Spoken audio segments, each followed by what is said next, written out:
অগ্নি নির্বাপন সহ একাধিক লাইসেন্স সঠিক না থাকার কারণে একটি নার্সিংহোমের লাইসেন্স বাতিল করল রাজ্য স্বাস্থ্য দপ্তর। ডক্টরস নার্সিংহোমের লাইসেন্স বাতিল করা হয়েছে। 40 বেডের এই ডক্টরস নার্সিংহোমের লাইসেন্স বাতিল করল দক্ষিণ চব্বিশ পরগনা জেলা স্বাস্থ্য দপ্তর। এর পাশাপাশি দক্ষিণ চব্বিশ পরগনার 48টি বেসরকারি হাসপাতাল এবং নার্সিংহোমকেও শোকজ করা হয়েছে। 1 মাসের জন্য সাসপেন্ড করা হয়েছে 4টি নার্সিংহোমকে।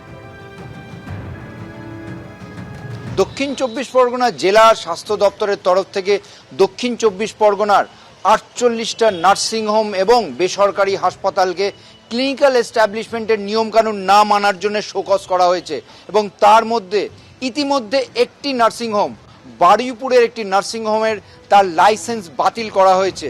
আর এছাড়া 3টি নার্সিংহোমকে তাদের লাইসেন্স সাসপেন্ড করা হয়েছে 1 মাসের জন্য।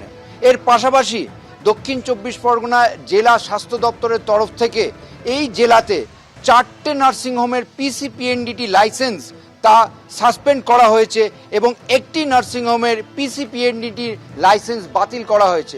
ইতিমধ্যে আরও পদক্ষেপ নেওয়া হচ্ছে, তার কারণ জেলা স্বাস্থ্য দপ্তর থেকে জানা যাচ্ছে যে এই ক্লিনিক্যাল এস্টাবলিশমেন্টের যে নিয়ম রয়েছে সেই নিয়মে যে রিনিউয়াল, সেই অটো রিনিউয়ালের নিয়মে ফাঁক ফোকরের সুযোগ নিয়েই বিভিন্ন পদক্ষেপ যেগুলো করা দরকার, যার মধ্যে হচ্ছে অগ্নি নির্বাপনের লাইসেন্স নেওয়া, পিসিপিএনডিটি লাইসেন্স নেওয়া বা ট্রেড লাইসেন্স নেওয়া, সেগুলো না নিয়েই তারা এই অটো রিনিউয়াল করে নিচ্ছে।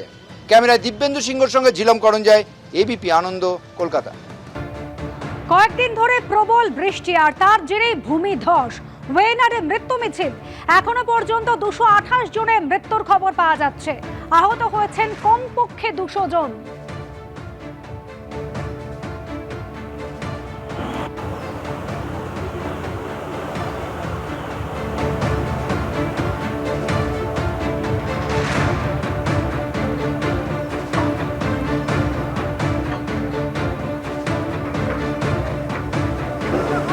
একের পর এক গ্রাম নিশ্চিহ্ন হয়ে গিয়েছে। অবস্থা এতটাই খারাপ, যেখানে ধ্বংসস্তূপ, যেখানে বিপর্যয়, সেখানে পৌঁছতেই পারছিলেন না সেনাবাহিনী, এনডিআরএফ এর সদস্যরা।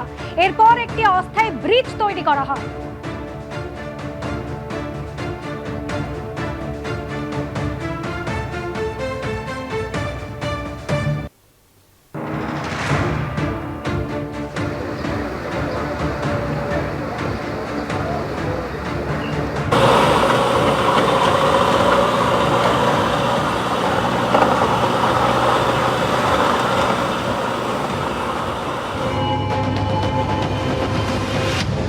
কার্য ধ্বংসস্তূপে পরিণত হয়েছে গোটা এলাকা এবং এখনো পর্যন্ত যে জায়গায় অক্ষত অবস্থায় রয়েছে মেপাড্ডির এই যে চুরালামালা এলাকা, সেই জায়গায় যে ঘরগুলো অক্ষত অবস্থায় রয়েছে সেখানকার কি দেখা যাচ্ছে সেই ঘরে একজন বাসিন্দাও নেই। ঘরের মধ্যে তালা মেরে কোনো রকমে যে সমস্ত জিনিসপত্র ছিল সেই সব রেখে তারা অন্যত্র চলে গেছে। একের পর এক যে ঘর গ্রামের মধ্যে, সেই সমস্ত ঘরের ছোট্ট একটা তালা ঝুলছে এবং ঘর ছেড়ে অন্যত্র তারা পালিয়ে গিয়েছেন, কারণ চোখের সামনে দেখতে পেয়েছেন প্রকৃতির এই রুদ্ররূপ, এই ধ্বংসলীলা। ক্যামেরা শ্যামল জানার সঙ্গে পার্থপ্রতিম ঘোষ, এবিপি আনন্দ, কেরালা।